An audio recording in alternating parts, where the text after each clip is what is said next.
All right. See anybody coming in late, Nick? I think we're good to go. I think we're good to go. All right. Awesome. All right, everybody. Hello and welcome to doForms Day's session on Retrieve and Modify. My name is Anthony Trainey. I'll be doing the presentation for you today. Just a couple of things I'd like to bring up before we get started. The first is if anybody has any questions throughout the presentation, on the bottom of your Zoom screen, you should see a Q&A button that allows you to input questions. Feel free to put in questions, at any point throughout the presentation. We've allotted the last 5 or 10 minutes, depending on the number of questions we get, to basically read them out loud and answer them for everybody.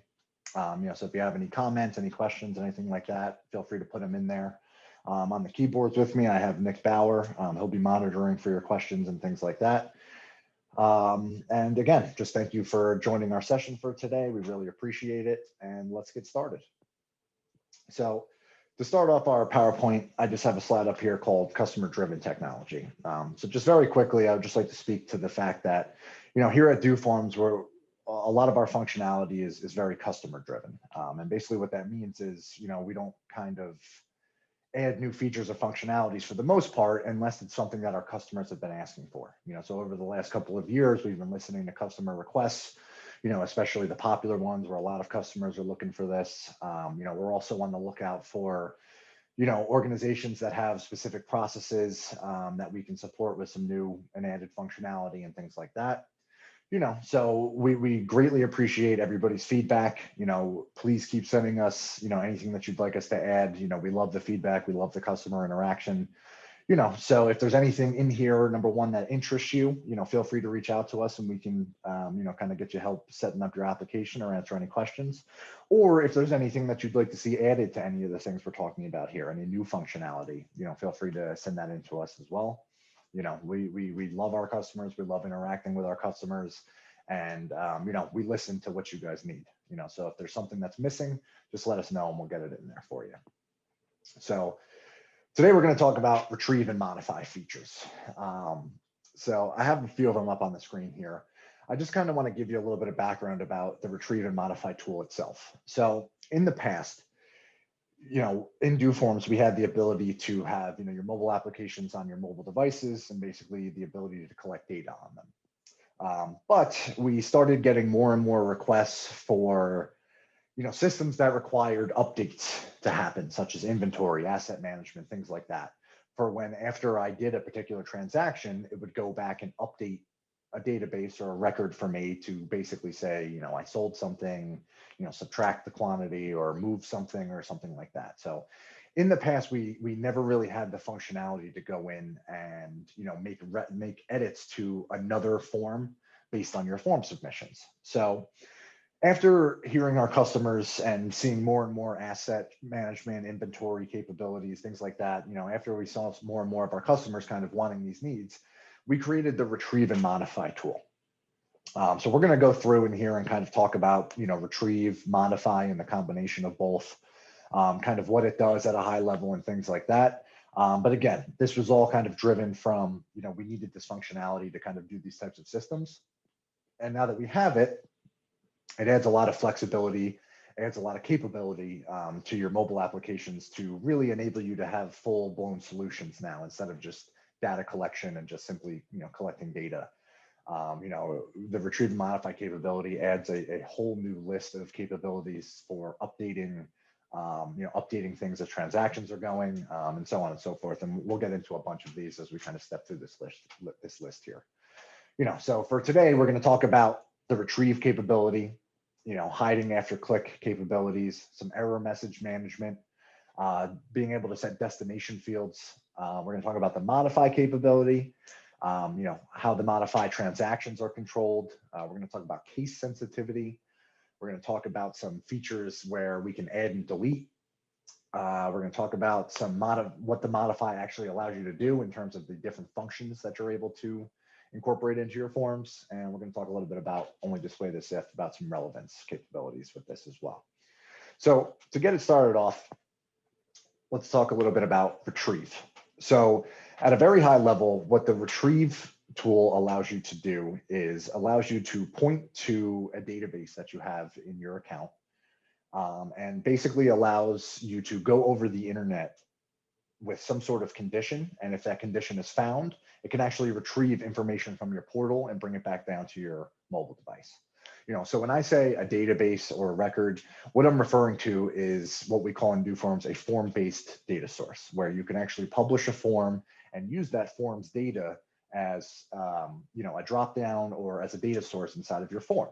So what the retrieve capability kind of allows you to do is, typically if you throw in a data lookup tool, you get a drop-down with all of the information, for your particular field. Right. So if I had a form, an inventory database, and I had a list of parts in there, if I put it in there as a data lookup, it would be a drop-down field. What the retrieve allows you to do is to use regular input fields that are not the drop-down field. So, in a scenario where you don't necessarily want your end users seeing all the potential options and allowing them to scroll down a list and select it, the retrieve capability allows you to, set a condition on a particular field in your form. And if that condition is found in your data source, in your form data that you're referring to, it basically pulls that record down from the portal and allows you to do a couple of different things. So there's two options when it comes to retrieving. There's an on-demand option or an auto option. So the on-demand option basically puts in a button. So to give you kind of an example, let's say we had a database full of assets and I wanted to basically retrieve where a particular asset was after I inputted its ID, right? So my form-based data source, my database would have fields like, the asset ID and, current location, let's say. What I'm able to do is inside of my form, I could have an entry field for, what asset ID am I looking for? And then underneath that have a retrieve button. So what the retrieve button is going to do when I set up my configuration is I'm going to point to that field and set that input field, that asset ID field as my condition. Whatever field you set up as your condition is what it's going to check the database for. So if I say, hey, the asset ID entered in my form here needs to match the asset ID I have in my database, when you go and do your retrieve, it's basically going to go over the internet. It's going to check the database for whatever field you specified or a combination of fields. You can have more than one condition. It's basically going to say, so for this example, if I entered asset ID 12345, it's going to go in, check my database, go row by row and see if I have an asset with 12345 associated to it.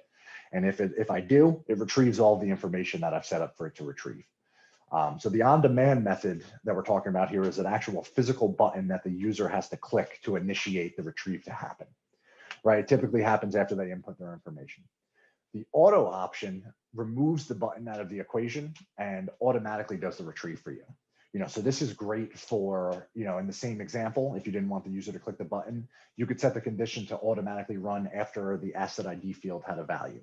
So the user comes in, they punch in 12345, and without the user needing to do anything, it runs its retrieve process and sees if it can find that record in the portal, and if so, pull it down. So you have two options there. Basically, you can have your users initiate them, and you can have it automated. So the hide after click setting kind of comes into play with the on-demand method. Like I said, the auto method doesn't show a button. It just kind of knows to run whenever you set it up to run. But the hide after click setting is a nice tool that if you're using the button, what happens by default is you're able to, effectively retrieve multiple times. The button stays there. You can change your values and you can, basically click the retrieve over and over again. So let's say you weren't using an input form, but maybe you were using an audit form. And when I say an audit form, it's, more of a form that you just want to view some information. You're not really submitting anything, right? So by using the on-demand button, if you don't have the hide after click setting on, that button is going to remain there after the retrieve happens. So this would be useful for, let's just say you wanted to, scan or input, a bunch of asset IDs and just see where their current locations are. You're not actually going to submit anything. In that scenario, you'd want to be able to retrieve multiple times so you didn't have to submit your form over and over and over again in order to do this, right? So it would make sense to keep the button there and you can just change your value and basically keep retrieving over and over again. But let's say, you wanted to, you didn't want your mobile users to have the ability to basically retrieve a second or third time. If you enable the hide after click setting, what that does is after you do your retrieve, it gets rid of the retrieve button. So basically it finds a record. If it finds the record, it does whatever the process you have to set up, and then it hides the button so the user is no longer able to go back in and do another retrieve. They'd have to submit their form and reopen the form as a new one in order to see that. So just a little bit of a configuration setting that allows you to either keep the retrieve button up there or kind of keep the button hidden after they've gone ahead and done their retrieve. Right. So we also have error message management. So by default, let's say when you go in and you click your retrieve button or you have it auto run, let's say it doesn't find what you're looking for, whatever conditions you have set up, it doesn't find what you have in there. So there are error messages that will pop up and basically say no record was found. You can turn this error message on or off. And so the reason that you would maybe want to turn it off is in a scenario of inventory. When you were receiving product, you don't necessarily need to check and see if you have that product already in inventory, because if you do, it's just going to add itself. But maybe if you're shipping product, you want to make sure that it finds something, because if you put in a part or something in there, you want to know if somebody entered something incorrectly, it would bring back an error message and say, hey, we didn't find anything associated to that number or whatever your condition might be. So you basically have full control turning this error message on or off. If it is on, basically all that happens is if you go and do your retrieve and it searches through your data and doesn't find the condition that it's looking for, it basically returns an error message to you and says, hey, there was no record found here. Again, that can be turned off in scenarios where it doesn't matter if you need to check, you're just adding stuff. You can basically turn this on or off as needed. The next setting we have on retrieve is called retrieve oldest record. So the reason that we added this setting in there is because by default, your retrieve is going to go in there and it's going to retrieve the newest record that it finds. So in other words, let's talk and let's say that we had an order management system where every time an order came in, it incremented, order 1, 2, 3, 4, 5, 6, 7, 8, 9, 10, right? In that process, you don't want to be processing the newest orders that have come in. You want to be getting the oldest ones and working your way up from the oldest to the newest to fill all of your orders. Well, by default, the retrieve is basically going to, as soon as it finds whatever it's looking for, it stops. So it's always going to find the newest one. If you enable this retrieve oldest record, it basically flips the configuration. And instead of looking from the top to the bottom, it looks from the bottom to the top. So it looks from the oldest records that you have submitted. And by oldest, we mean on our field that we have, our internal form field, that's the date created that you see in your view data fields. It's the oldest basically by that date and that time. So like I was saying with the order management system, you wouldn't want, when you went in and, just said, retrieve me the next available order. So let's say we had a system where, we had a bunch of employees out on the floor. They're basically just clicking a button to get them the next order with all that order information, and they're filling the order and shipping it out, right? We wouldn't want a scenario when if they click, give me the next order, if it gave us the newest one, all the people that are, older are basically, you're just going to be doing every new order after new order. And the people that may have ordered yesterday or the day before are kind of at the bottom of the list, and they're never going to get there. So in that scenario, you'd want to turn on retrieve oldest record, so that way when you went in and it retrieved the oldest order that is in there that needs to be filled. So if you had something from 3 days ago and you had something from today, it would return the one from 3 days ago first. So that way you fill that order first, and then after that one would do the other one. So just a configuration setting, depending on the system that you're doing there. It can either look for the oldest or the newest, and anything in between you would just customize with your conditions. So if you're looking for, date and time in between, you can set up customized conditions that look for the data in between the oldest or the newest. But again, just a very useful tool if you kind of want to switch the logic and look for the oldest record in your data versus the newest record in your data. Destination fields. So destination fields you've probably seen with data lookups and things like that. Destination fields kind of at a high level are just fields that get populated when another question gets answered, right? So if you have a drop down full of customer lists, you pick a particular customer, their address, their email, their phone number automatically populate for you. So it's kind of the same process here for the retrieve capability. So not only can the retrieve, find the record it's looking for, but if that record has additional information associated to it, it can also destinate that information. So, thinking about, let's say, an inventory management system where, you maybe want to scan a particular part and see how much of it you have in inventory, right? So let's say, we had in our database, we had the part number, the description, the location it's currently stored in, and the quantity on hand, right? We can set up a retrieve to basically look for that particular part number. And then if it finds that part number, we have set destination fields that will pull back the description, the location, and the quantity on hand, right? So, I could come in, and if in my database I had product, 4, 5, 6, 7, I go into my form, I enter 4, 5, 6, 7, click the retrieve button. It finds that record in my data. As soon as it finds that record, you're basically able to destinate any of the other data fields that you have in there. So in this example, as soon as it found my record, it would pull back the description, the location it's currently in, and the quantity on hand that we have. So basically any field that you have in there, you can pull back any data that's associated to that particular record, whatever your condition may be. In this example, we're looking for a particular part number. But anything that you have in there, you can basically destinate anything you'd like. You can hide fields, so you can destinate things, but maybe you don't want the end user to see those designated fields. You kind of have full control over what these destination fields get filled with and if they're viewable or not to other users. All right, so outside of the retrieve, so the retrieve is really pulling information from the portal down to the device, right? So it's coming from the direction of there's data in my portal and I'm pulling that data down to my device to view it. Modify, on the other hand, goes the other direction. So modify basically says if I set up my conditions, so same concept as the retrieve, you're going to set up conditions to kind of search for records. But what the modify does is it allows you to make updates to that record. So the retrieve is really just like, hey, I want to see the information associated to this, just pull the data that's already there and let me see what's there.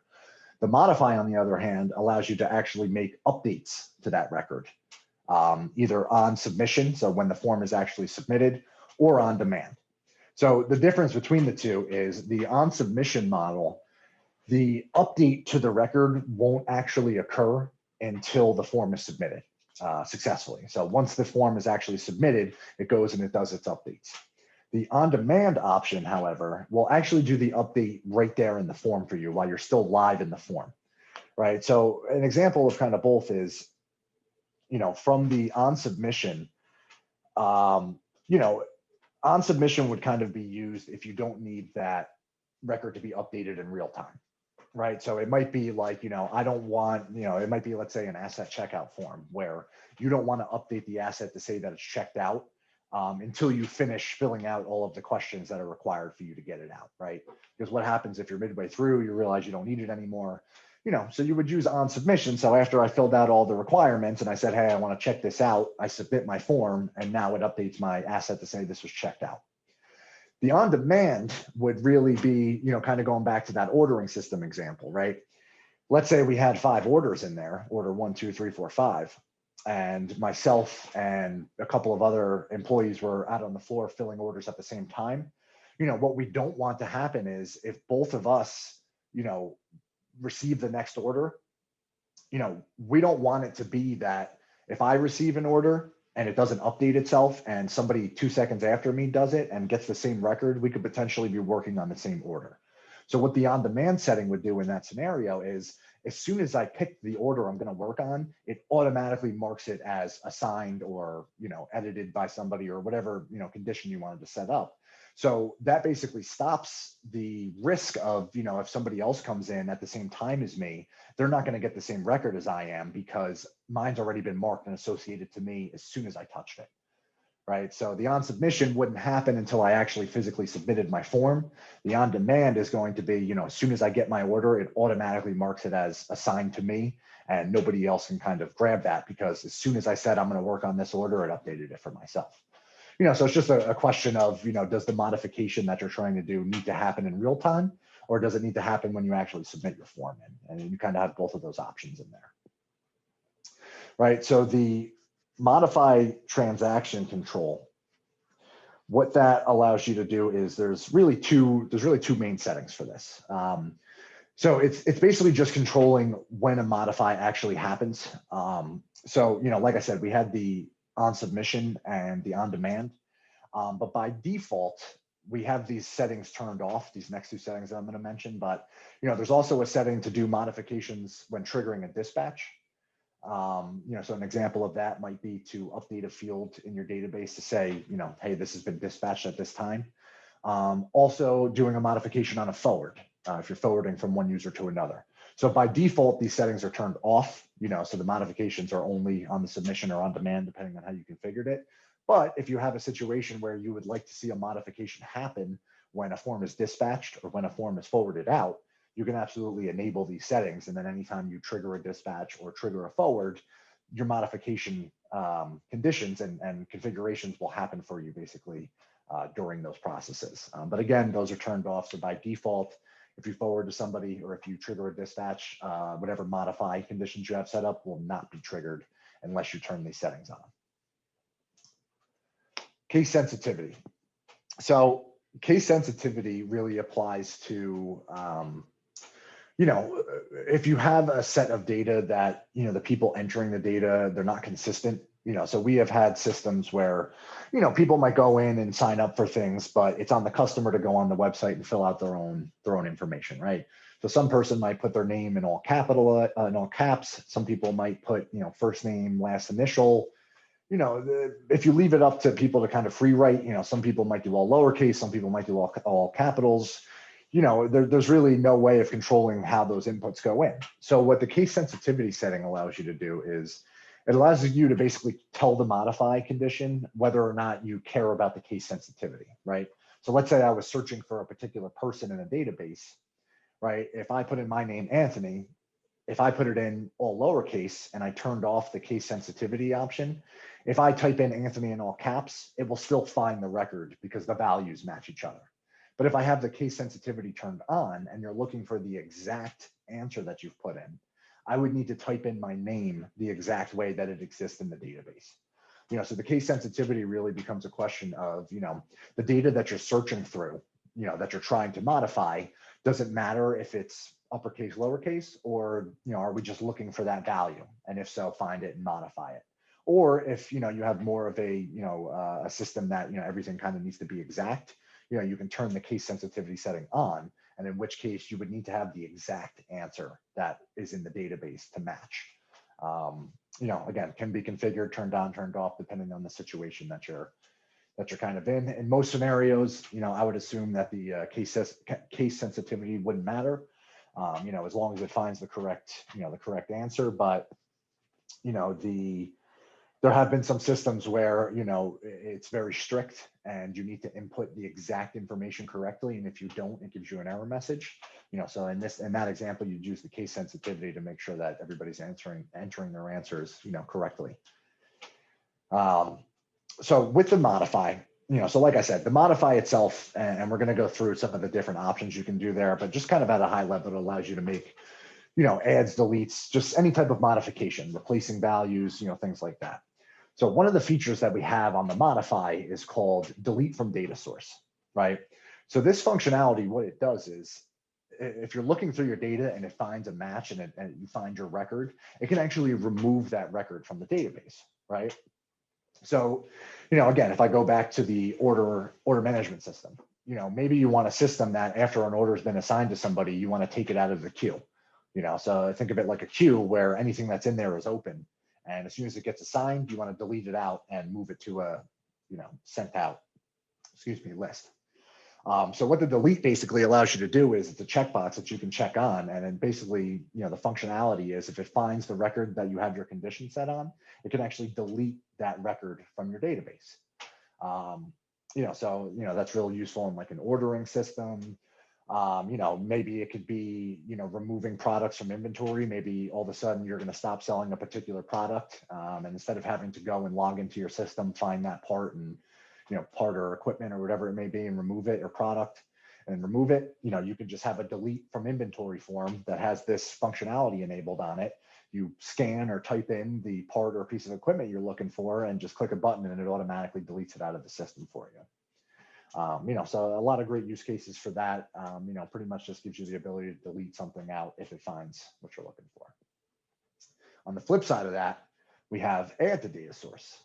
So this is a very powerful setting as well. So add to data source, what it allows you to do is the exact opposite of the delete. The add allows you to actually add a record into your database. Now, you might be asking, when would I use that? Well, think about an inventory system where you're receiving product. You might not necessarily have that product in inventory. Maybe you started using a new vendor. Maybe you're receiving products that you didn't previously sell before.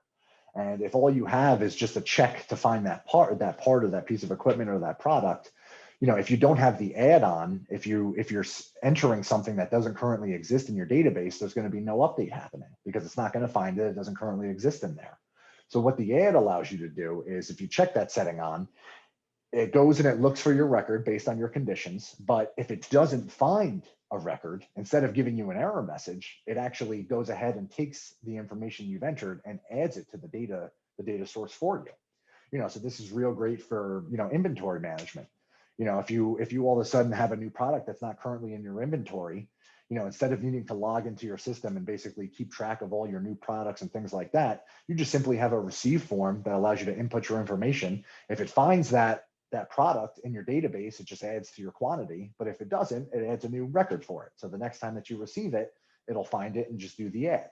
So the add to data source functionality only really kicks in when you don't find something. So it's in combination with the modify. So the steps kind of work that, it searches through the database first. If it finds something, it doesn't need to add anything. So it just does, whatever the modify conditions are. If it doesn't find anything, that's when the add to data source kind of comes into effect there and basically allows you to, add a whole record into your database right from your form submission. So next we have the, modify conditions.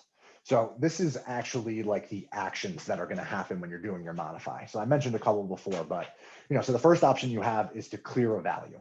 So there's when you're setting up your modify conditions, you're basically setting an action, which is the list I'm about to run through here, and then a field, right? So for example, for the clear, we would use the clear in like a counter system where maybe at the beginning of every day, you wanted to clear the count from yesterday. So you could set up a condition where basically when the date changes, it goes in and, you might have had a count of 50 yesterday, but you want it to clear for this morning. So you'd use the clear capability. Clear is exactly like it sounds like, just completely removes the answer altogether and just makes it blank in the database, right? So this would be like a counter system or, any type of value that you'd like to clear. The next action that we have is replace. So replace just allows you to swap text. So, it might say ABC and you swap the text to say DEF. But the replace, basically would be used in situations like, in asset management, you are, moving an asset from one location to another location. And you're going to use the replace to say, replace the old location value with the new location value. You have add, which allows you to, it's specifically for numeric fields, but allows you to add a number to another number in your database. So this would be used like an inventory for quantity on hand. Right? You might have 50 on hand, but you have in your form that you're receiving another 50. You would set the condition to say add new quantity to quantity on hand. And when you did your submission or your on demand, it would, give you a total of 100 now in your inventory. So basically just an ability to add a number. Could also be used in the counter system where if you wanted to increment, one by one throughout the day, you can use, add a constant of 1. So the modify condition fields here, you can use constant values, if you always want to add 1 to something, or you can point to fields in your form. So for the inventory example, if I'm always, if I know I'm always receiving, 10 bananas every day, I can hard code in 10. And when I click my add, it always adds 10 for me. Or if I don't know how much I'm getting, I can just point to a quantity received field. And whatever value is in there, it adds that to my, my database, my inventory database of quantity on hand for that particular product. So we went through clear, replace, add, and then the last one is subtract. Subtract, same thing as add, just the other direction. Subtract from quantity on hand. You want to subtract. When you sell products, you want to subtract them out of your available inventory. If you're moving things in and out, you might want to say, I'm going to subtract 5 here because I'm going to move it to another location, and I want to add that 5 to that new location. Things like that. And then there's an additional 2 options there for add and delete, but specifically for date values. So you can add and subtract days, right? So if you wanted to do like an expiration date, an automatic expiration date, you could automatically add 30 days to a date, something like that. Or subtract, same concept there. If you wanted to see how many days you have left before your expiration date, you could do a subtract and do a calculation to kind of get those values there. But these conditions are really, you're telling the widget what to do when it finds the record or doesn't find the record. You're basically telling it, hey, if I find this record, I want to replace this, I want to update this, I want to add this, I want to subtract this. And you're kind of going through and just customizing, kind of what happens. So for example, an inventory or an asset management system, what I might, a condition I might set up is, I might set the condition itself on the asset ID. And then let's say I have a checkout form where a user can come in, identify themselves, mark what they're checking it out for. When they submit that form, I could have modify conditions that say, replace status of in inventory to checked out. Replace the last modified by field from Joe Smith to Mike Jones, and replace the last checked out date from last week to today. And basically I can just kind of customize those conditions as I go through, and basically whatever I have specified in there, assuming it finds my record, it will make those updates for me. And then of course you can use the add and delete for if it finds it or doesn't find it, whether to delete it or add to it. So if you're using the delete capability, you probably aren't going to really need to modify anything. You're probably just going to want to delete the entire record, but you never know. You might want to update something and then delete it. So there's a bunch of options and configurations in there in terms of the conditions. So once you have kind of your conditions set up, just one of the things that I wanted to mention to everybody is, you can do retrieve and modify on individual fields. So just individual text, numeric lookups, whatever they may be. But you can also do them inside of a table. So the benefit of doing it inside of a table, especially for modify, when you're inside of a table, the modify can actually go row by row and do multiple records at a time, right? So let's say we had an ordering system and you wanted to see all of the items that were open, get a table of all the items that were open, but you wanted to mark all of those as closed now that they're done for the day. So if you're doing this individually, you'd effectively need to do, let's say there was 5 orders, you'd have to do 5 submissions, 1 for each order, right? If you're using a table, you can basically have every row of that table be the list of the orders, and you have a column in there that where you can mark it to closed, and you can set up your modify to actually point to table fields. So when you point to a table field, it's going to effectively go row by row, and it's going to check every record by row. So instead of it searching for a single part or a single order, it can search for 5, 10, 15, 20 parts at a time and make mass modifications to all of those records that it finds, right? So let's say you wanted to do an inventory audit form. You wanted to bring back a form that kind of told you all the inventory you have, and you wanted to kind of true it up and make modifications. You could have a table that gave you all your inventory with a quantity on hand field. If you go through and backspace a bunch of rows and say this one was wrong, it was actually 25, whatever information you had changed in there, it will go in and find every single one of those records you have in the table and make your modifies to every single one of them. So very, very, very powerful if you're trying to do modifications on multiple records in your database at one time. We got about 10 minutes left here, guys. So I'm just gonna get through these last couple of slides here. So modify all matches, another capability that basically, by default, like I mentioned earlier, how the retrieve will find the newest one, the modify all matches works similarly. It's basically going to find the first match, and once it finds that, it just updates that record. So if you have multiple records with the same condition in there, for example, maybe it's a service person's name or an employee name, and you're looking at a bunch of records where Joe Smith filled them out, by default, if you wanted to mark everything that Joe Smith did, as done for today, for example, if you don't have on the modify all matches, it's going to find the first record that Joe Smith is the name and just modify that one. Once it finds it's one, it's going to stop, and anything after that, it doesn't modify. If you turn this setting on, it will look throughout the entire database. And even if it finds one, it continues to search until it finds all of them. So you may have, 5 records in there from Joe Smith. If you have modify all matches on, it will find all 5 of those and make a modification to all of those records, not just the first one that it finds. Then the only display this if capability is really great for picking and choosing when to do modifications. So a quick example for this one would be like an inventory system where you have a drop down of transactions. You have add product, sell product, move product, right?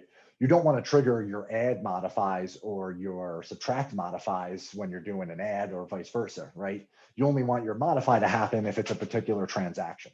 So the only display if on these retrieve modify conditions works the same as it does on other fields. The retrieve or the modify is only going to happen if you have and only display this if condition that's met. So if I choose I'm adding product, only the retrieve modify to add product is going to trigger. If I choose move product, all the only modify that's going to happen is the location move modify, and kind of so on and so forth. So you can kind of have multiple retrieve and modifies in a single form, but only trigger one or the other depending on whatever happens in your form there. The last slide that I kind of have here is just retrieve and modify. So I just wanted to make it clear that you can use these two functions. It's the same widget, but you can use them independently of each other. So you can just retrieve, or you can just modify, or you can use a combination of both. So a good example of a combination of both might be I want to select an asset ID, have it return where it currently is so I can go and find it.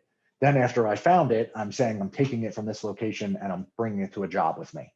So it retrieves, find where it is, lets me know where it is. I then go in, say I'm taking it, and then it modifies back to now update the new location that it's at that I'm bringing it to. Same kind of concept for an inventory management system. I want to, scan this palette of products I received. I want to see how much I have on hand. It pulls back. You have 50 on hand. Okay, I want to add 50, and then it does your add for you. So you can use retrieve by itself. You can use modify by itself, or you can use a combination of both of them. So we got about 5 minutes here. I got Nick Bauer on the questions over here. Nick, go ahead. Let's hear some questions. Again, guys, if you have any additional questions at this point, on the bottom of your Zoom screen, there's a Q&A section that you can click on and basically enter any questions you have. So Nick, go ahead. All right, so we have 3 questions from customers. This first one says, when you talk about updating the database, it is the database that exists in the doForms cloud, correct? Correct. We're not talking about using doForms to retrieve, update, add, or delete records directly from our corporate database that resides. That is correct. The databases that I'm referring to in retrieve and modify are doForms form-based data sources. Now, to that point, a little bit outside of retrieve and modify, you can use our integration tool, Sync and Save, to accomplish what you're talking about in your question. So, the retrieve and modify wouldn't be doing it directly to your database, but you could use Sync and Save to pass the data that you've collected on these transactions to your system. And as long as you have somebody on your side who knows how to accept our data and tell our data where to go and what actions to do, you could theoretically just use us for the transactional collections of, I'm adding 10, subtracting 10, sync that data over to your database, which you have all, stored procedures in, and just use the data that we supply you to do your updates in your system. So it wouldn't be the retrieve and modify tool, but you can get to that point using our Sync and Save integration tool, if that's something you're interested in, or our web services as well. All right, next question. What kind of audit trail is there for this functionality? Example, adding a quantity to existing or moving location. Yeah, so all of the modifications that you're doing are to a separate form, right? So I would have in an inventory example, I have my inventory database and then my transactional form. My transactional form is adding, deleting, moving, and that can all be one form, or you can have individual forms, specifically an add form.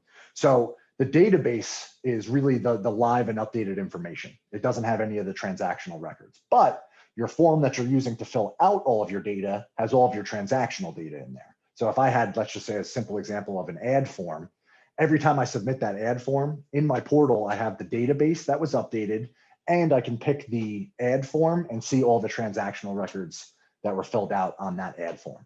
all of which is reportable using our report writer. You can dump that data into Excel, run pivot tables, and do all of that.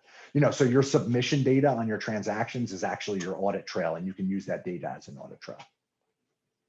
All right. And And if I don't answer any of these questions, to your liking, you can just put another comment in there and I'll give some more detail. Or, if we run out of time here, just give us a call, ask for Anthony, and I'll speak to you directly. We got one more question, Nick? two more now. Two more now. Let's go. Are each of these transactions real time? I assume all of this requires the dispatch license. Is that correct? So they are real time, assuming you have internet connection. So the retrieve and modify tool, in order for it to be real time, needs to have internet connection so it can go back and check. Now, with that being said, doForms does have an offline capability. So in that scenario, your retrieve so the retrieve is not going to work offline. It needs to have access to the internet to be able to pull it down from the portal. The modify, on the other hand, you can submit a form with a modify on it when you're out of coverage, and the doForms application has a background process that keeps trying to submit it. If you're out of coverage, it keeps checking for new coverage. And as soon as your submit happens, then you'll modify what happens. So theoretically, it's real time, assuming you have internet connection. And if you don't have internet connection, the modify happens whenever the record actually hits the portal. And what was the second part of that question?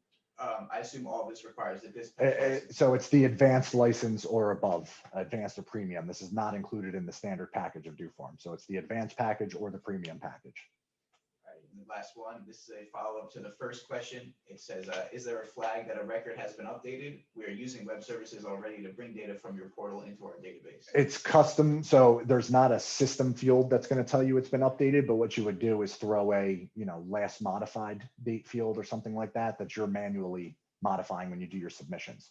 So in other words, we don't have like a flag in the system that's going to know it was modified. We do have a last updated date, time, and person in the system that's automatic, so you can see what mobile device did the last update. But if you want kind of more flexibility in there, you kind of just build it into your form, right? You build in a status field, you build in a, last touched by field that you're updating from your form data each time. And again, all of that can be in your transactional data, so you can kind of follow that in your audit data as well. All righty, that's it. That's it. Okay, look at that, minute to spare. Well, thank you everybody for coming to this presentation, the session on our doForms Day here. We have another set of sessions coming up in the next hour, so feel free to register for some of the ones coming up. Again, if anybody has any questions that we didn't get to here, wants any help setting this up, maybe has an idea they would like to do, give us a call. We'll absolutely help you up, absolutely get you set up and kind of roll in there. And just use us as a resource. We're here to help you guys. So if you're not sure how to do something, or if you're not sure if we have the feature for it, just ask us, call us up, email us, chat us, whatever's easiest for you. So again, thank you guys for coming out. We'll see you in some later sessions if you're registered for those. Appreciate it, guys. Thank you.